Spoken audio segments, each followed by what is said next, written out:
welcome to our deep dive into the world of currency valuation. Understanding how currencies are valued is essential for anyone involved in international trade and investment. However, it is not an easy feat. The process is fraught with challenges, from fluctuating exchange rates to economic uncertainties. This is where the theory of purchasing power parity, or PPP, comes in as a guiding beacon. PPP offers a consistent approach by suggesting that exchange rates adjust to equalize the purchasing power of different currencies. Throughout this video series, we will unravel the complexities of PPP and its various applications in the real world. We'll explore its foundational principles, how it works, the factors that influence it, and the practical implications it holds for global economics. So, let's embark on this journey, starting with the basics of why currency valuation matters and the hurdles encountered along the way. As we move forward, you'll see how PPP serves as a solution to these challenges, shedding light on the intricate dynamics of international finance. Purchasing power parity, or PPP, is a fundamental theory in economics that helps us understand how exchange rates adjust to reflect the purchasing power of various currencies. In simple terms, PPP suggests that in the long run, exchange rates should move towards the rate that would equalize the prices of an identical basket of goods and services between two countries. The core idea revolves around the law of one price, which states that the same product should cost the same amount in different countries when prices are compared in a single currency. If this isn't the case, then the exchange rates should adjust over time to correct this imbalance. The historical roots of PPP can be traced back to the early 20th century when economists sought ways to better understand and predict exchange rate movements. Over time, PPP has become crucial for economists, businesses, and policymakers to make informed decisions related to global trade and investment. You'll see how these principles have real-world applications and implications. So, let's delve deeper into the fascinating world of purchasing power parity. Purchasing power parity, or PPP, functions under a simple yet powerful principle known as the law of one price. This principle asserts that identical goods should have the same price across different countries when measured in a common currency. Imagine you could buy a basket of goods in the United States for $100 and the same basket in Japan for 10,000 yen. By comparing these prices and taking into account the exchange rate, we can determine if the currencies are at equilibrium or if an adjustment is needed. Let's examine a more detailed scenario.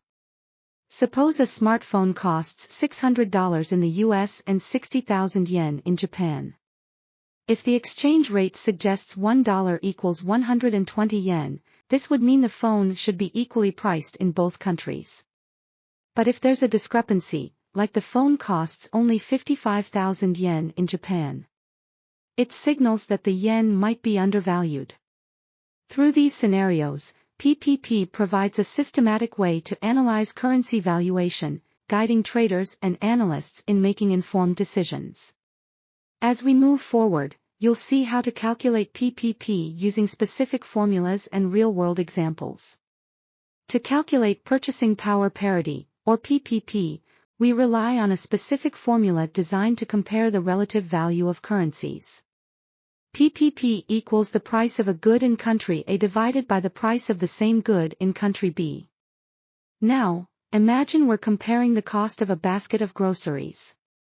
In country A, the basket costs 100 units of currency, while in country B, the same basket costs 150 units. Plugging these values into our formula, we get 100 divided by 150, giving us a PPP ratio of 0.67. This ratio tells us that, for every unit of currency in country A, you need 0.67 units of currency in country B to buy the same basket. To make this clearer, let's use a real-world example. Suppose a hamburger costs $3 in the United States and £2.50 in the United Kingdom. Using the formula, we divide $3 by £2.50, resulting in a PPP ratio of 1.2. This implies that $1 is equivalent to 1.2 pounds in terms of purchasing power. These calculations help in understanding and comparing currencies more effectively. In our journey to unravel purchasing power parity, several factors emerge that can significantly influence its dynamics. At the forefront, we have inflation rates. Higher inflation in one country compared to another can depreciate its currency, affecting PPP measurements. Next are interest rates. Differences in interest rates can lead to capital flows, which, in turn, influence exchange rates and PPP. Finally, we have economic policies like government spending, taxation, and monetary regulations. These policies can shift economic conditions, impacting the real value of currencies. Understanding these factors is vital to comprehending the fluid nature of PPP. As we move forward, you'll see how these theoretical insights translate into real-world applications. Purchasing Power Parity, or PPP, holds several tangible applications in the real world. It's not just a theoretical construct but a key player in global trade. By equalizing purchasing power, PPP helps nations compare their economic strengths and navigate international markets more efficiently. Importantly, it guides investment decisions, allowing investors to assess whether currencies are undervalued or overvalued and make informed choices.